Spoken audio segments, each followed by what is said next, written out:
NBC-TG, Estrutura Conceitual, capítulo 7, Apresentação e Divulgação.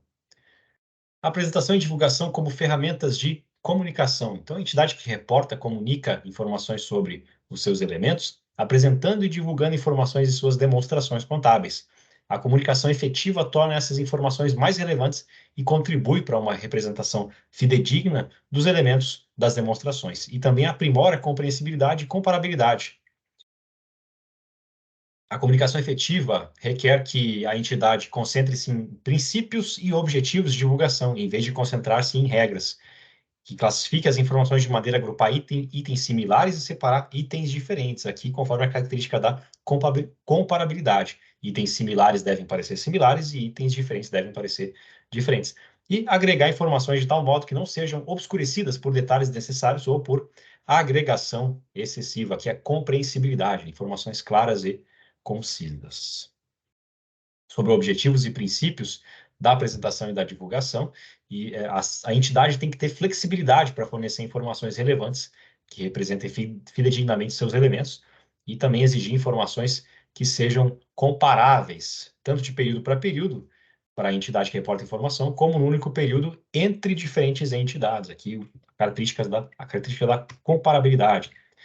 Classificação é a organização de ativos, passivos, patrimônio líquido, receita e despesa, com base em características compartilhadas para fins de divulgação e apresentação. Essas características incluem a natureza do item, né, se é ativo, passivo, se é caixa, se é estoque, se é ativo mobilizado, se é intangível, o papel dele, a função, então, o aspecto qualitativo. Por exemplo, se aquela propriedade para investimento ela é avaliada ao custo, é avaliada ao valor justo, dentro das atividades do negócio conduzidas pela entidade e como é mensurado. Classificação de ativos e passivos, por exemplo, pode ser apropriado separar ativo ou passivo em componentes circulantes e não circulantes e classificar esses componentes separadamente. Inclusive, essa é o que a norma contábil NBC-TG 26 obriga a separar em ativo e passivo, circulante e não circulante, que é de acordo com o prazo de liquidez, no caso dos ativos, e de exigibilidade, no caso dos passivos. A compensação ocorre quando a entidade reconhece e mensura tanto ativo como passivo como unidades de contas separadas, mas agrupa em um único valor líquido no balanço patrimonial. Compensação classifica diferentes itens em conjunto e, portanto, geralmente não é adequado. Compensar ativos e passivos é diferente de tratar um conjunto de direitos e obrigações como uma única entidade de conta. Então, não é adequado compensar, ou seja, classificar ativos e passivos em conjunto, para apresentar algum valor. É bacana, é bom utilizar a unidade de conta em que esses itens ficam separados, ativos com ativos e passivos com passivos. Classificação de receita e despesa, que isso ocorre na demonstração do resultado, que é a principal fonte de informação sobre o desempenho financeiro, ou seja, sobre as receitas e as despesas. Ao desenvolver as normas, pode-se decidir, em circunstâncias excepcionais, que receita ou despesa resultante de mudança no valor corrente de ativo ou passivo devem ser incluídas na demonstração do resultado abrangente. Se isso resultar na demonstração do resultado, e fornecer informações mais relevantes ou fornecer representação mais fidedigna do desempenho financeiro da entidade para esse período. Então, ocorrem casos em que receitas e despesas são classificadas na demonstração do resultado abrangente. E aqui está uma pequena ordem aqui da própria estrutura conceitual que pode acontecer isso aí. A agregação é a soma de ativos, passivos, patrimônio líquido, receitas ou despesas que possuem características compartilhadas e são incluídas na mesma classificação.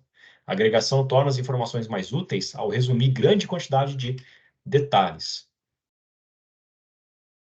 Normalmente, o balanço patrimonial, a demonstração de resultado abrangente, fornece informações resumidas e informações mais detalhadas são fornecidas nas notas explicativas. Daí a agregação. A agregação agrega, por exemplo, todos os ativos imobilizados, numa conta só, lá no balanço patrimonial, ativo imobilizado, e a nota explicativa é que vai detalhar isso, por exemplo, detalhar quais são os ativos imobilizados, qual é o critério, qual é a base de mensuração e outras informações relevantes para os usuários.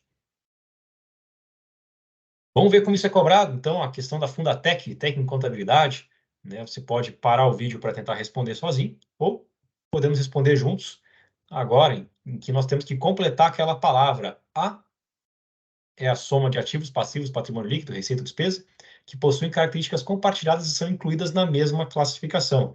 Nós estamos falando de agregação. A alternativa correta é a alternativa A, né? Agregação como soma. Viu? Soma é agregação. E no próximo vídeo vamos falar sobre o capítulo 8, conceito de capital e de manutenção de capital. Até lá!